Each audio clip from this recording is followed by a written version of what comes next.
சுதந்திரமும் தேசப்பிதாவும் என்ற நூல் வெளியீட்டு விழா சென்னையில் நடந்தது. சாவித்ரி ஃபவுண்டேஷன் என்ற அமைப்பின் சார்பில் கே. சுந்தர்ராஜன் எழுதிய சுதந்திரமும் தேசப்பிதாவும் என்ற நூல் வெளியீட்டு விழா சென்னை தியாகராய நகர் வாணி மகாலில் நடந்தது. நூலை நீதியரசர் ராமசுப்பிரமணியம் வெளியிட தொழிலதிபர் நல்லி குப்புசாமி பெற்றுக்கொண்டார். நூல் ஆசிரியர் சுந்தர்ராஜன் பேசுகையில், பழமையான பல்வேறு ஆவணங்களின் மொழிபெயர்ப்பு வடிவமாக இந்நூல் உருவாகியுள்ளதாக குறிப்பிட்டார். மகாத்மா காந்தி, இந்திய சுதந்திர போர் இவைகளில் பல விஷயங்கள் மறைக்கப்பட்டிருக்கின்றன. 1857 முதல் இந்திய சுதந்திர போர் நடந்தது.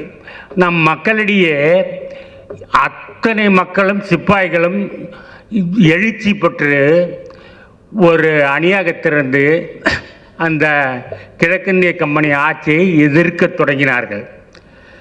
இதை அவன் கண்ட ஆங்கிலேயர்கள் மிருகத்தனமாக இந்த சுதந்திர போரை அடக்கி ஜனங்களை கொன்று கிராமங்களை தீயிட்டு மிகப்பெரிய கோரத்தாண்டம் ஆடினார்கள். ஆனால் இந்த போர் சரித்திரத்திலே சுதந்திர போர் என்று குறிக்கப்படவதற்கு பதிலாக சிப்பாய் கழகம் என்று குறித்து மறைக்கப்பட்டது.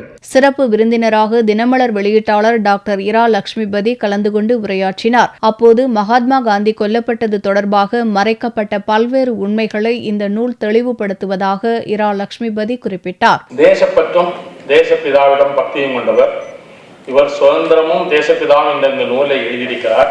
இதில் பலருக்கு இதுவரை தெரியாத பல தகவல்கள் கொட்டி கிடக்கின்றன. நமது சுதந்திர போராட்டத்தில் சில சம்பவங்களை வரலாற்று ஆசிரியர்கள் பதிவு செய்யாமல் தவறிவிட்டனர்.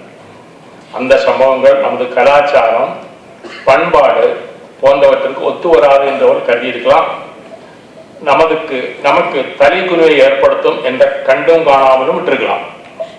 ஆனால் நடந்தவற்றை அப்படியே பதிவு செய்வதுதான் வரலாற்று ஆசிரியர்களின் கடமை என்ற அடிப்படையில் இந்த நூல் எழுதப்பட்டுள்ளது. நிகழ்ச்சியின் இறுதியில் கர்நாடக இசைக்கலைஞர் நித்யஸ்ரீ மகாதேவனின் இசை கச்சேரி நடந்தது.